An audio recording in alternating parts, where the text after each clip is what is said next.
Assalamualaikum warahmatullahi wabarakatuh. Selamat malam Bapak Ibu.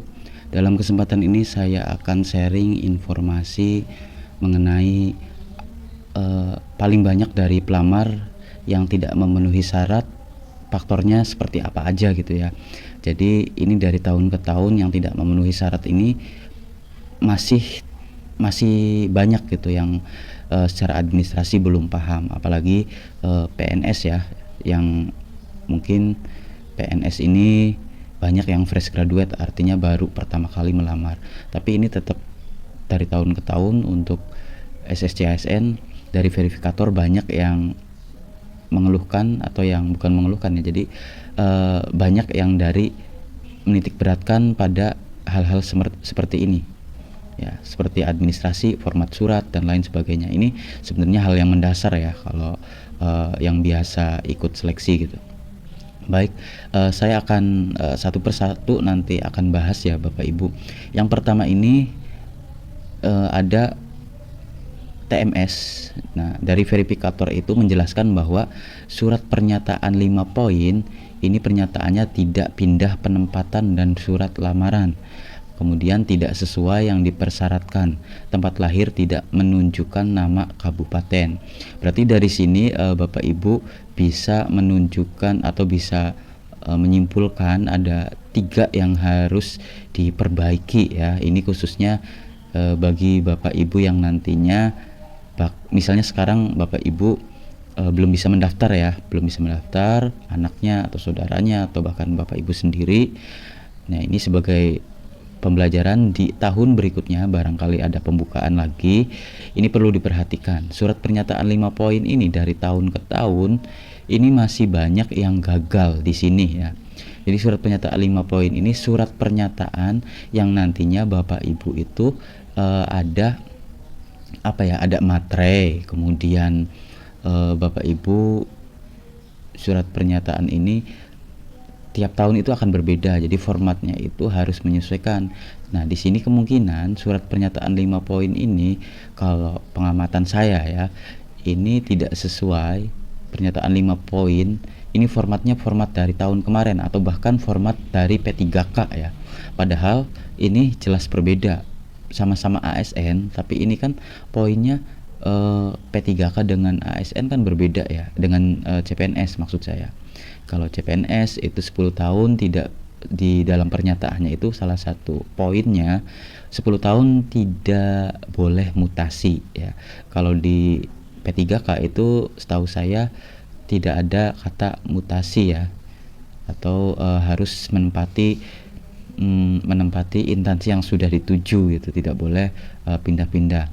Itu yang poin pertama. Ini ada 3 elemen atau permasalahan yang dalam satu administrasi gitu. Nah, kemudian ini pernyataan tidak pindah penempatan dan surat lamaran.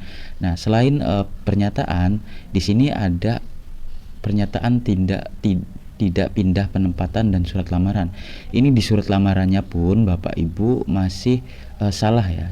Kan kalau di upload dokumen itu ada surat pernyataan 5 poin khusus, dan upload dokumen surat lamaran juga khusus ya. Jadi ini kemungkinan surat lamarannya juga salah Bapak Ibu. Nah, yang terakhir ini tidak sesuai yang dipersyaratkan, tempat lahir tidak menunjukkan nama kabupaten. Seharusnya Bapak Ibu ketika ini yang TMS yang ini sebenarnya harus bisa dipahami ya. Kalau yang sering daftar ini harusnya udah paham gitu. Kalau untuk apa namanya, tanggal lahir itu kan ada TTL ya, tempat tanggal lahir, harusnya mencantumkan kabupaten, bukan kecamatan ya. Kadang ada yang itu kan kalau di ijazah kan ijazah yang lama ya, biasanya itu kadang menempatkan kecamatan itu sebagai tempat lahir, padahal ini kabupaten yang dibutuhkan. Atau bisa jadi ini tidak ada nama kabupatennya, hanya tanggal saja. Misalnya harusnya Bandung 17 Agustus 1945 misalnya. Nah, di sini tidak ada, mungkin bisa jadi TMS-nya itu 17 Agustus 1975. gitu, misalnya seperti itu.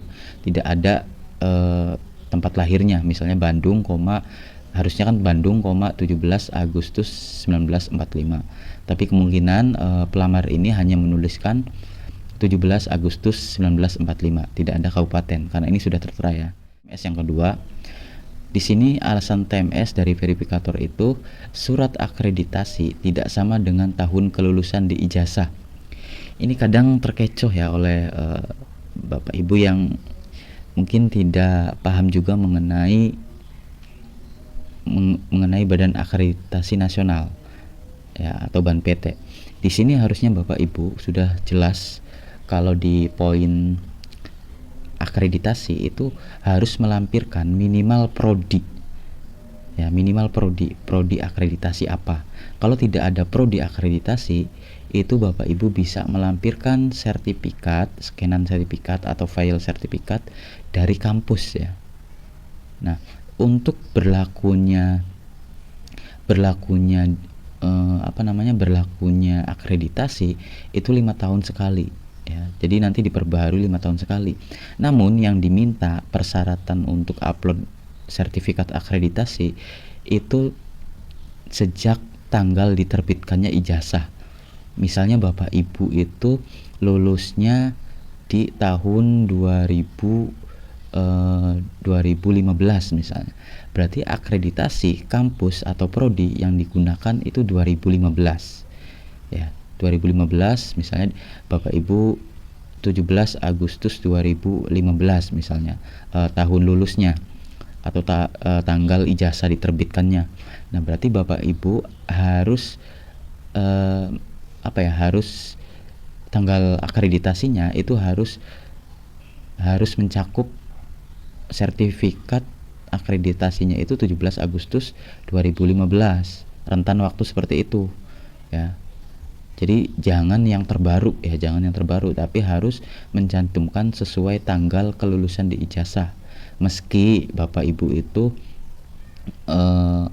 akreditasinya udah punya yang terbaru gitu. Karena yang diminta di sini menguploadnya akreditasinya sesuai tahun kelulusan dari ijazah Bapak Ibu. Nah, di sini jelas untuk yang penekanan syarat administrasi yang tidak terpenuhi itu, kalau Bapak Ibu tidak ada sertifikat, Bapak Ibu bisa mengunjungi Badan Akreditasi Nasional Perguruan Tinggi, kemudian Bapak Ibu itu bisa screenshot dari BANPT tersebut, tapi di tanggal atau di tahun yang sesuai terbitan ijazah Bapak Ibu. Nah, ini sudah jelas sebenarnya, tapi masih ada beberapa pelamar yang TMS karena akreditasi. Itu adalah pembahasan yang kedua ya. Kemudian pembahasan TMS yang berikutnya itu ternyata masih banyak Bapak Ibu. Di sini ada TMS surat lamaran dan surat pernyataan ya. Saya besarkan. Di sini surat lamaran dan surat pernyataan tidak sesuai dengan format pada pengumuman.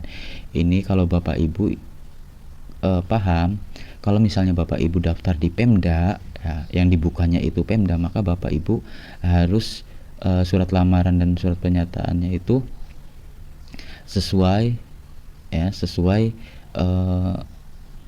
persyaratan instansi yang akan dilamar. Berarti harus mengikuti surat atau format yang ada di BKPSDM.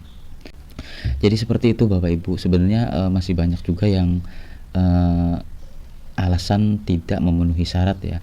Ini sebenarnya hal-hal dasar. Nah, dilansir dari suara.com, ini banyak juga yang gagal di administrasi karena batas usia, informasi pada dokumen ya, yang di-scan itu tidak lengkap atau tidak terbaca, hanya menggunakan aplikasi yang resolusinya rendah misalnya. Kemudian nama yang tidak sesuai dengan KTP, ijazah ya. Ini masih banyak ya Bapak Ibu.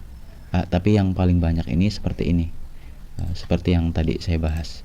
Mungkin itu saja, ini sebagai pembelajaran kita semua ya Bapak Ibu. Kedepannya ketika Bapak Ibu mau melamar CASN, baik itu P3K atau CPNS, pintu utamanya itu ada di administrasi. Jadi perbaiki dulu administrasinya, pahami persyaratan umum dan persyaratan khusus. Jangan minim literasi ya. Silakan Bapak Ibu lihat-lihat di YouTube, lihat-lihat misalnya di googling, silakan untuk menambah pengetahuan Bapak Ibu di bidang administrasi.